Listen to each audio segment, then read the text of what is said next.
Sobrang busy ko po this past 2 days kasi ayan guys, ang dami kong ginagawa dito sa ating munting garden, and then ayan naipon yung ano ko, natambak yung aking trabaho. So kanina ay ayan, meron din po akong pinuntahan.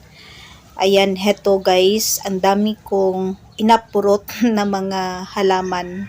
Ayan, kasi lagi na pong umuulan dito sa ating location. So, yung ating mga succulent ay nagka-stem rot, nagka-root rot. So, ayan, at heto makalat pa po yung aking munting garden. So, ayan, at aayusin muna natin yung ating mga kalat. So, ayan, kanina ay sobrang, ayan nag-repack po ako ng uling. Ayan, nagtitinda po ako ng uling guys. Sideline. Kunting sideline lang naman.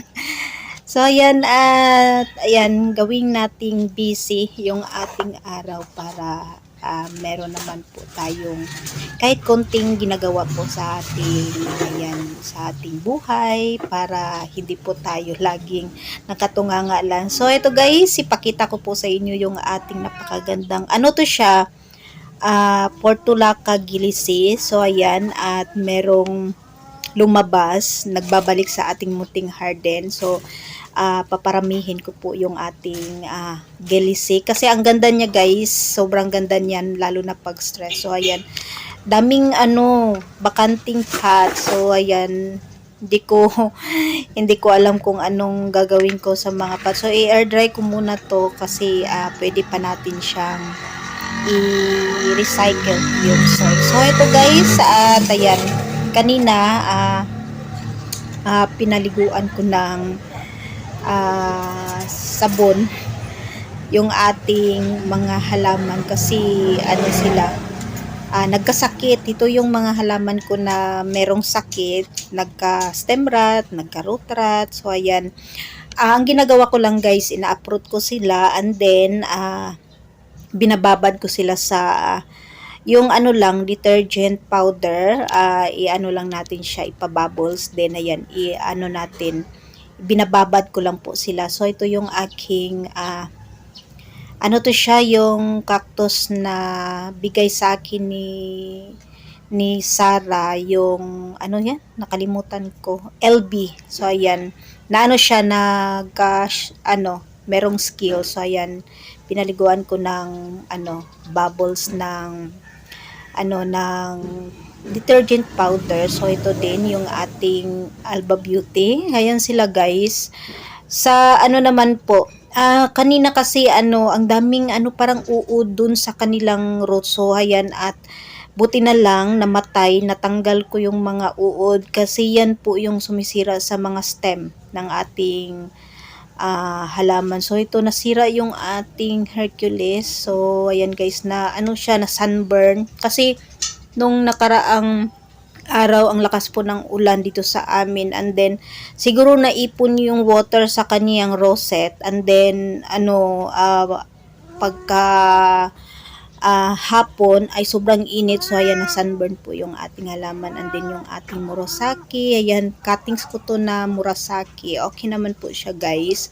So pinaliguan ko na rin po siya para hindi po mawaan yung ating halaman. And then heto meron na siyang baby. So sinasagip ko talaga yung ating mga halaman na merong sakit kasi sayang guys kung bibili pa ako, ang pangit po ng natin, weather ngayon, maulan. So ayan, at siguro hindi muna ako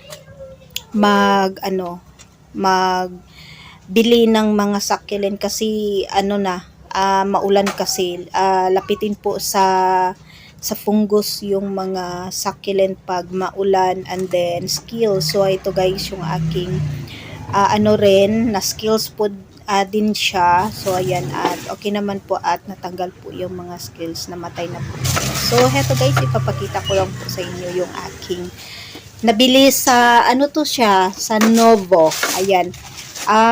Ano to, nung, yung per kilo. Yan. Ang ganda kasi, ano na siya, naghanap kasi ako ng trays na pwedeng paglagyan ng pot. So, ayan, 210 lang po siya lahat. Merong, ayan, malaki. Pwede natin siyang gawing dish garden. Ayan. Matibay siya kasi, anong tawag doon? Melamine. Ayan.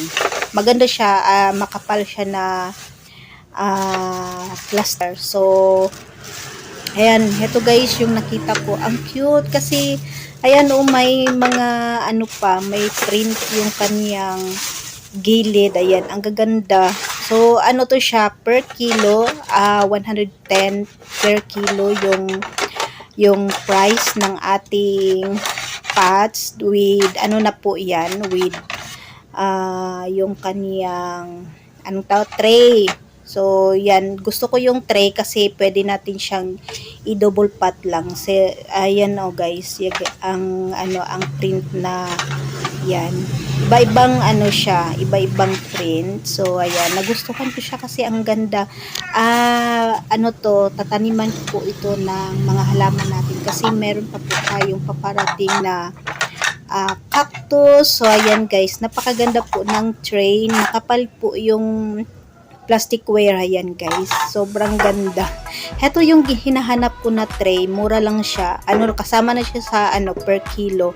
So lahat na ito ay siguro mga 117 plus yung isa 210. So ayan, murang-mura na po guys. So bubutasan ko lang po yan. So meron na po tayong pots para sa ating mga dadating na mga cactus.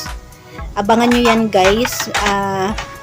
Maganda po yung nakuha natin ng mga cactus. So ayan, at meron naman tayong pagkakabalahan ngayong holiday. So ilang araw na lang ay wala po kasing pasok next week. So ito po yung gagawin ko. Magtatanim ako ng mga cactus. So ayan, gawin nating busy yung ating araw. So ayan, napakalat po guys. Ayan, bago ko lang po natapos yung ating paglipak ng aming uling. So ayan, and then siguro mga next week ay mag-update po ako sa ating mga halaman na inaprot ko po. Yan, daming inaprot. Ayan, daming kalat, daming bakanting pot. And that's for today guys. Maraming salamat po sa inyong panonood dito sa ating YouTube channel. Thanks for watching.